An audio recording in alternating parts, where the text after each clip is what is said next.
Hi there, this is Renee. I am coming to you today again because I was just thinking about a few conversations I've had this last week or two, and it had to do with being stuck.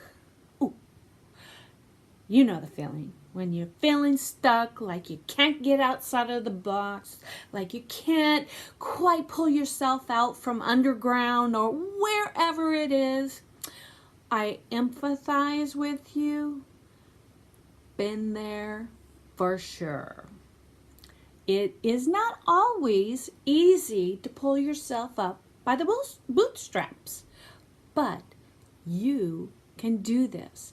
I have faith in you that you can. You just have to want it enough. Do you know what I mean? I was below the ground in the box. So I can understand the challenge. But it's possible for you to overcome this. You have to believe. You have to truly want it and have a strong desire to get out of where you are stuck at. Where you feel like there's no point of, there's no point of return. And it's possible for you to be able to turn things around. And I wanted to let you know that. Normally I talk about this to very close friends and clients. Excuse me.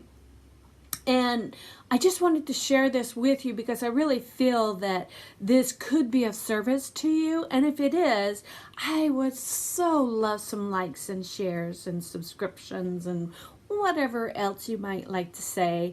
I froze.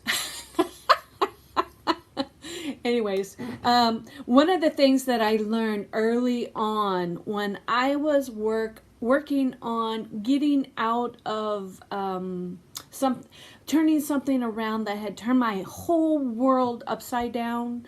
It was extremely traumatic for me and devastating, actually. And I realized that I needed to heal from it. I needed to heal from past experiences as well, or else I couldn't move forward. Do you know the feeling when you want to move forward, but you just can't move forward because you're stuck with that energy from before or from the current moment in time? So I did two major things that was important for me. Now, it's possible you might want to go to a psychotherapist or psychologist, psychiatrist, a licensed counselor or something like that in order to help you if you feel like you're in that mode to where there's no other possibilities. And then there's a little bit more of something else. Like for me, I wasn't able to talk about my experience without being able to, without crying like for days and days and for having nightmares for, like a month long. So for me, talking to someone just wasn't going to cut it, at least initially. I probably would have recovered a lot faster if that was the case, but I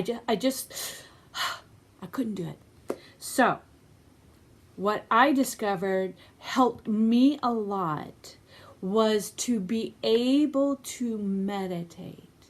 And as I was meditating, I worked on releasing space within me, the head, the heart, the body, whatever it was, the thinking, and release it one thing at a time. You can't rush it. It happens as you are ready. But the big thing is you have to decide that you're ready. That is extremely important for you to make that progress. So I just have to share that with you because it's incredibly important, because a lot of people say, oh, meditation doesn't work, or like for Louise Hay, the mirror work, so where you're saying, I love you, to yourself in the mirror, you're looking at yourself in the mirror, it feels so weird. And you're like, and it doesn't feel true. But if you keep on working at it, and you say it to yourself a few times a day for 30 days, it feels easier by the end of that 30-day period. Maybe you might not believe it 100%, but you will begin to feel a little bit lighter, a little bit better. And then if you continue it, so much the better.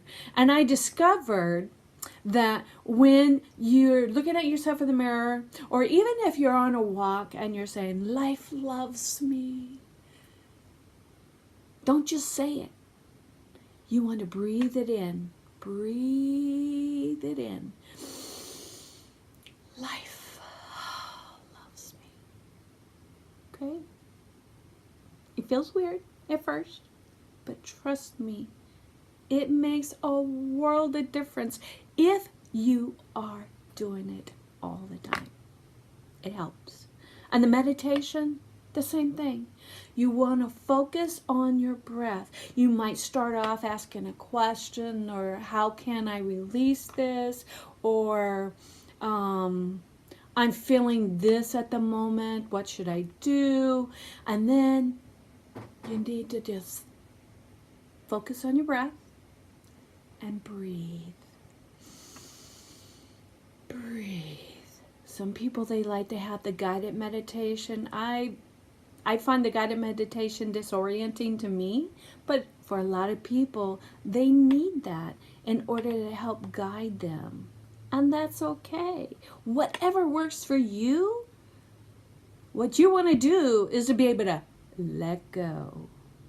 Let go. Now, sometimes you might only be able to do 5 minutes of meditation in a day, maybe twice a day, or maybe it's 10 or 30 minutes. Some people could do an hour. I just can't sit still that long. I like to move. I like to move. Yeah. Okay. But at least 5 minutes every single day. And if you feel up to doing more, that's even better, because that'll mean that you make even more progress. Because what you're doing as you're meditating, you're helping to clear out your mind, because that mind can keep it going pretty good, right? And it'll help clear out the heart, because a lot of us, I know I did especially, have what you call a heart wall, to where you have like a mile or 2 or 10 between your heart and the outside world, if you, so to speak. And so you're working on clearing out the energy that's in your heart. You're clearing out the energy in your head. Sometimes it's just one thing. Sometimes it's a huge breakthrough, but it happens. And you want to honor that, receive it, be thankful for it, and just kind of let that percolate for a little while. Sometimes you wind up rehashing the same thing over and over and over until you're able to fully release it. That's okay. Anyways, I wanted to share this with you because several people have been asking me about this. And instead of saying it over and over again, I want to be able to share this video. So I would love it if you would like and share this video if you find it to be of service and of help for you, or you think somebody else might appreciate it. And subscribe.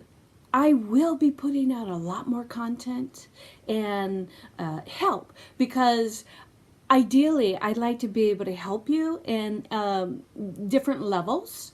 And I even got certified in high performance coaching because I felt the urge to be able to help serve people, because I've learned a lot and people have helped me, and I would like to be able to help others.